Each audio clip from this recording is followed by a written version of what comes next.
T V پہ خبر آتی ہے فیصل آباد کے 2 بیل ہیں، بھولو اور ڈولو، پتہ نہیں کتنے من ان کا وزن ہے. ان سے پوچھا جا رہا ہے کہ بھولو ڈولو کھاتے کیا ہیں؟ تو کہتے ہیں بادام کھاتے ہیں، مکھن کھاتے ہیں.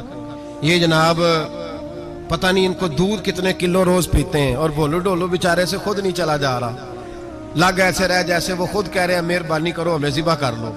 اب تو اٹھا بیٹھا بھی نہیں جا رہا. او خدا کے بندو، دین کی اصل حقیقت کو سمجھو. یہ تو حضور نے فرمایا خوبصورت جانور لاؤ، یہ کس حدیث میں آیا ہے کہ اسے بادام کھلاؤ؟ آپ لوگ انسانوں کو روٹی نہیں مل رہی اور جانوروں کو بادام کھلا رہے ہو. اس کے حصے میں جو اللہ نے شے رکھی ہے نا وہ چارہ ہے. اس کو چارہ کھلاؤ اور اچھے طریقے سے پیٹ بھر کے کھلاؤ. جانور کو پیٹ بھر کے چارہ کھلایا جائے تو جتنی اس کی طبیعت ہوتی ہے اس حساب سے وہ صحت مند ہو جاتا ہے. باقی یہ تو آپ کسی شخص کو اتنا کھلا دیں کہ اس کا پیٹ اتنا بڑا ہو جائے، پھول جائے، تو وہ بیچارہ تکلیف میں آئے گا کہ نہیں آئے گا؟ یہ کس قسم کا ماحول ہے؟ ایک بکرا بکا ہے لاہور میں اور سیٹھوں نے شرطیں لگائی ہوئی ہیں، میں 5 لاکھ کا لایا ہوں تو میں 9 لاکھ کا. یہ کیا چکر ہوا؟ مجھے اتنا کھلایا جی اس کو فلاں چیز. یہ کس نے کہا ہے کھلانے کا؟ بادام کھانا کس حدیث میں آیا؟ کس صحابی نے اپنے بکرے کو بادام کھلائے؟ کس نے مکھن کھلایا؟ کس نے پیڑے کھلائے؟ بس کرو. عجیب تماشا لگ گیا.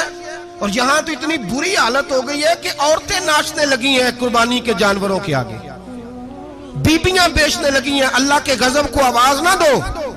یہ قربانی ہے کہ ہر چیز کا، مذہب کی ہر شے کا مذاق بنا دیا ہے. جس دین نے عورت کی اپنی قربانی بھی ہو تو اس کو ذبح کرنے کی اجازت نہیں دی، مرد ذبح کرے گا. جو دین کہتا ہے کہ عورت ذبح نہیں کرے گی، وہ عورت بیچ سکتی ہے اللہ کے جانور؟ یہاں جس کا میں نے رمضان میں بھی کہا تھا، پھر بات دہراتا ہوں، سارا سال ناچتے گاتے ہیں اور عید کا موقع آتا ہے تو 2-4 مولوی بٹھا کے وہ دین سکھانا شروع کر دیتے ہیں. کوئی پتہ ہی نہیں، کوئی خبر ہی نہیں. جس بوتل میں کل تک شراب بک رہی تھی اسی میں دودھ پلاؤ گے؟ جس برتن میں کل تک پیشاب تھا اس میں آج لوگوں کو شہد پلاؤ گے؟ بس کرو، یہ مذاق نہیں، یہ رسول اللہ کا دین ہے. نبی پاک سید عالم صلی اللہ تعالی علیہ وآلہ وسلم نے کوئی ذمہ عورت کے کوئی چیز نہیں لگائی ایسی جس میں اسے مردوں کے ساتھ شامل ہونا پڑے. اور عورت سمجھ ہی نہیں رہی کہ یہ اس کی تذلیل ہے، عزت نہیں. صابن بک رہا ہے تو ساتھ بی بی کھڑی ہے، شیمپو بک رہا ہے تو عورت اس کی جو ہے وہ ایڈ دے رہی ہے. یہ عزت ہے عورت کی؟ رسوا کر دیا تم نے ہر شے میں عورت. اب قربانی کا جانور بھی بی بی بیچے گی؟ غیرت کہاں گئی اس قوم کی؟ میرے رسول پاک سرور دو عالم صلی اللہ تعالی علیہ وسلم کو کسی نے آ کے کہا فلاں قبیلے کے لوگوں نے عورت کو سربراہ بنایا ہے، عورت کو آگے لگا لیا ہے. فرمایا تباہ ہو گئے وہ لوگ، انہوں نے عورتوں کو اپنے آگے پیشوا بنا لیا. جس رب نے عورت کو نبوت نہیں دی، امامت کرنے کا حق نہیں دیا، کس چکر میں لوگ پڑ گئے؟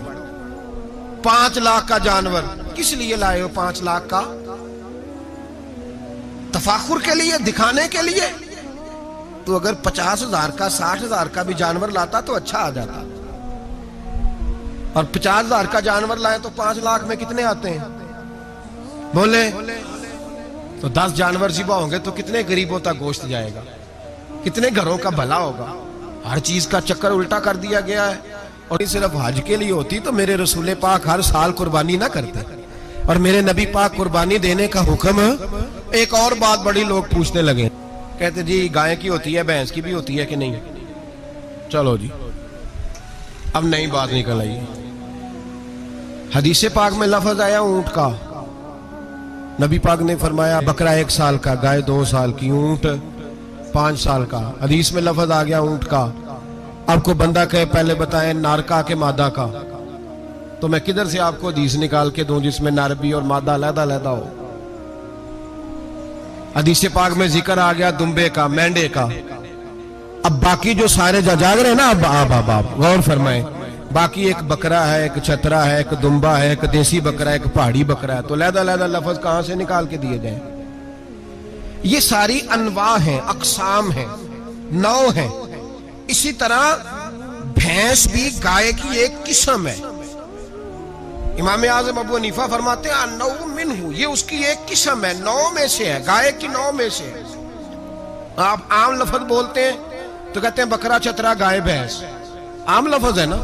تو جب گائے کہہ دیا تو اب کو بندہ کہے گائے آیا تو پہلے بتائیں گائے تو ہے تو اس میں بیل شامل ہے کہ نہیں. تو گائے کی جتنی قسمیں ہیں نا ہمارے محدثین بھینس کو گائے میں شامل کرتے ہیں.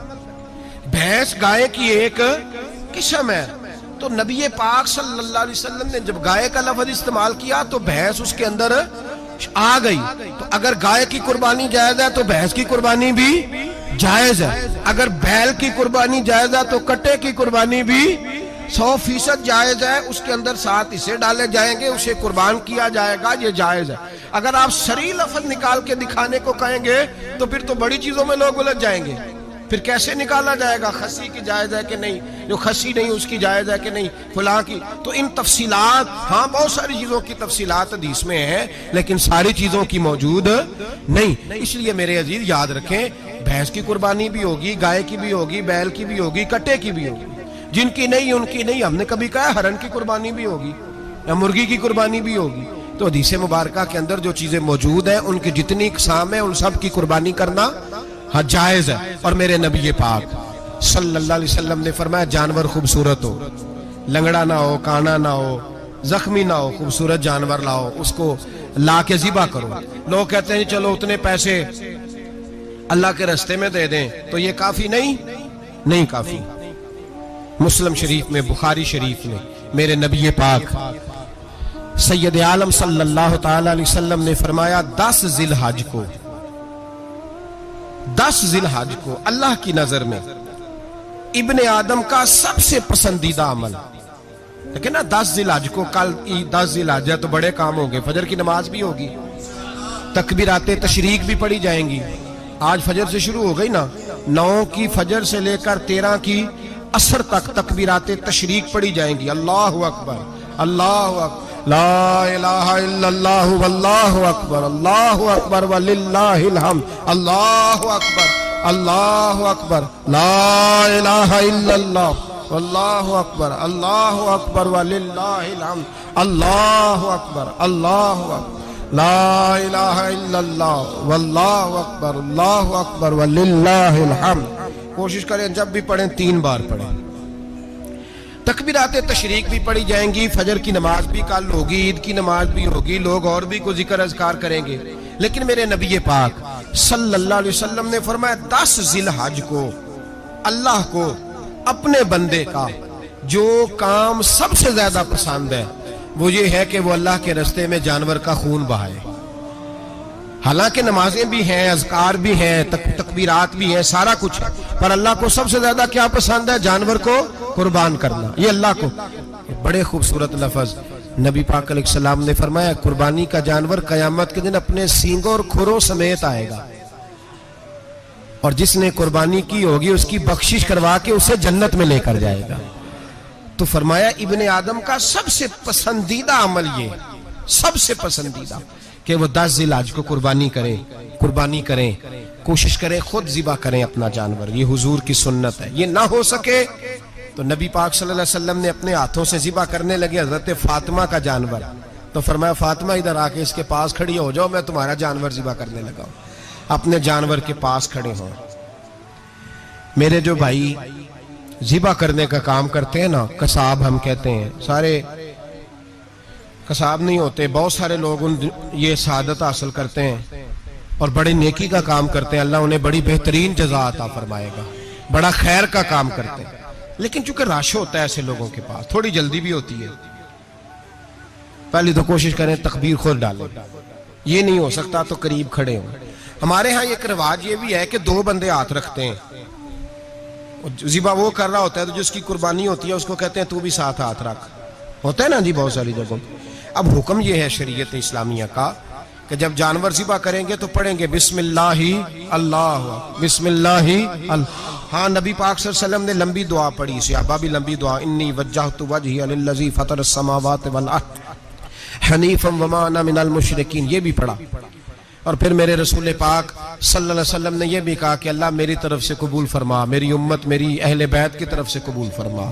صحابہ جب جانور ذبح کرنے لگتے پہلے یہ دعا پڑھتے، پھر کہتے اللہم تقبل منا کما تقبلت خلیلک ابراہیم علیہ السلام وتقبلتا حبیب کا محمد صلی اللہ علیہ وسلم، اے اللہ ہم سے بھی قبول فرما جیسے تو نے حضرت ابراہیم سے قبول فرمائی اور جیسے اپنے حبیب حضرت محمد صلی اللہ علیہ وسلم سے قبول. یہ ساری دعا پڑھیں اور جب جانور ذبح کرنے لگے تو پھر پڑھیں بسم اللہ اللہ بسم اللہ اللہ. اچھا دو آدمیوں نے ہاتھ رکھا ہوا ہے، دو آدمیوں نے. اب اگر ایک نے بھی نہ پڑھی بسم اللہ اللہ اکبر تو جانور حلال نہیں ہوگا، دونوں کو پڑھنا پڑے گا. یہ مسئلہ یاد رکھیں. ایک اور بات بھی بتانی ہے آپ کو، وہ بھی آپ نے یاد رکھنی ہے. قربانی کے بڑے جانور میں کتنے حصے ہوتے ہیں؟ 7. اب 7 حصوں میں 7 کی نیت قربانی کی ہونی چاہیے. 7 کی 6 حصے ڈال گئے، جو چلے تھوڑے سے زیادہ امیر لوگ نہیں تھے، نارمل تھے، انہوں نے 6 حصے ڈال لیے. 7واں امیر آدمی تھا، اس کو جا کے کہا یار ایک حصہ نہیں مل رہا تو چل تو نے تو 2-3 بکرے لیے ہوئے ہیں تو بھی شامل ہو جا. اس نے پہلے تو کہا نہیں یار میں نے اب لے لی ہیں. پھر جب اصرار کیا تو کہا چلو ٹھیک ہے بڑے گوشت کا قیمہ کرا لیں گے. تو اس طرح کرو ڈال لو میرا بھی حصہ. اب 6 کی نیت قربانی کی، 7ویں کی گوشت کی، کسی کی بھی قربانی نہیں ہوگی. گئے سارے. اب اس کے لیے شرط کیا ہے کہ اس کو بھی آپ، اصل میں ہمیں مسائل نہیں آتے، نہ ہم سیکھتے ہیں نہ پتہ کرتے ہیں، پھر خرابی ہوتی ہے. اب اس سے کہیں کہ یار قربانی سے پہلے اپنی نیت کا اعادہ کر، اپنی نیت کا اعادہ کر، بتا کہ تیری نیت کیا ہے، اگر غلط ہے تو صحیح کر لے، تاکہ سب کی قربانی تو بتا. یہ جو تو رکھ رہا ہے قربانی تو کس کی قربانی کر رہا ہے؟ دادا جی کے نام کی، ابا جی کے نام کی، اپنے پیر کے نام کی، استاد کے نام کی، یا رسول پاک صلی اللہ علیہ وسلم کے نام، نبی پاک کے نام کی؟ اس سے پوچھیں اور جو وہ نیت بتائے اس نیت کی دعا ہوگی، اس کی طرف سے کہا جائے گا اے اللہ اس کی طرف سے اسے قبول. میری بات کی سمجھ آ رہی ہے میرے عزیزوں کو؟ اور اس ارادے کے ساتھ قربانی، اگر ایک کی بھی نیت خراب ہو گئی تو مسئلہ بگڑ گیا. اس لیے ان مسائل کو، اور نبی پاک کے نام کی جو قربانی ہوگی سبحان اللہ. میں کرامات کا زیادہ قائل نہیں، ہم کرامات کے نہیں کیفیات کے قائل ہیں، کیفیات کی. اور دین ویسے بھی لفظوں کا نام نہیں کیفیت کا نام ہے. میرے اسا فرمایا کرتے تھے ہم کرامت سے زیادہ کیفیت کے قائل ہیں. اگر مرید ساری زندگی کرامتیں سناتا رہے اور کبھی اسے مدینے جانے کا شوق ہی پیدا نہ ہو، کبھی نبی پاک کے نام پہ آنسو نہ آئے، تو پھر کرامت کا فائدہ نہیں، کیفیت تو ملی نہیں اسے. ہم کیفیت. اسی طرح ہم نظرانے کے نہیں نظر آنے کے قائل ہیں. تو بھائی یہ یاد رکھ لیں کیفیت کا نام دین ہے. نبی پاک کے نام کی قربانی میں قائل تو نہیں کرامت کا، لیکن ایک بات میں نے اپنے ایک استادوں سے، ایک بزرگوں سے سنی ہے، میرا دل کرتا ہے وہ سنا دوں آپ کو. اور بزرگوں کا قول ہے اصل رنگ جو میں عرض کر رہا ہوں اسی رنگ میں اس کو رکھیے گا، اور جس حد تک میں بات کر رہا ہوں اسی حد تک رکھیے گا. اب ہر آدمی کے پاس موبائل ہوتا ہے، فوراً بات ریکارڈ ہوتی ہے، فوراً میڈیا پہ جاتی ہے، فوراً لوگ کمنٹس کرتے ہیں. تو بھائی جس حد تک سناؤں اسی حد تک رکھیے گا. میرے ایک بزرگ فرمایا کرتے ہیں کہ نبی پاک کے نام کا جانور ذبح کرو اور وہ گوشت اس آدمی کو کھلاؤ جس کا حافظہ کمزور ہے، اللہ اسے وسیع حافظہ عطا فرمائے گا. اور فرمایا کرتے کہ میرا تجربہ ہے نبی پاک کے نام کا جانور ذبح کرو، اور جس آدمی سے کوئی گناہ نہیں نہ چھوٹتا، کسی گناہوں میں الجھ گیا ہے، اسے وہ والا گوشت کھلاؤ، اللہ اس کے دل میں نور پیدا فرمائے گا اور گناہ سے نفرت ہو جائے گی اسے، جو نبی پاک کے نام کا جانور ہو. تو ہم جو سیکھنے والے لوگ ہوتے ہیں ہمارا دل کرتا ہے کہ چلو تھوڑا سا اپنی طرف سے بھی پوچھ لیں. تو میں نے کہا حضور اگر بیمار کو کھلا دیں تو فرمانے لگے کھلا دو، اللہ صحت دینے والا ہے، پر بیمار کے لیے دوائیاں بڑی ایجاد ہو گئی ہیں، گناہگار کی دوائیاں نہیں ملتی. بیماروں کی دوائیاں بڑی ہیں، گناہگاروں کی نہیں ملتی. گناہگار کو کھلاؤ، اس لیے کہ جو چیز مصطفیٰ کے نام سے منسوب ہو جاتی ہے رب اس کی بڑی قدر فرماتا ہے، اللہ اس کی بڑی قدر کرتا ہے. جو چیز نبی پاک کے نام سے منسوب ہو جاتی ہے اللہ اس کی بڑی قدر فرماتا ہے. میرے نبی پاک علیہ السلام نے فرمایا میرا کلمہ پڑھنے والا مومن جب دوزخ سے گزرے گا تو دوزخ کہے گی جلدی جلدی گزر جا.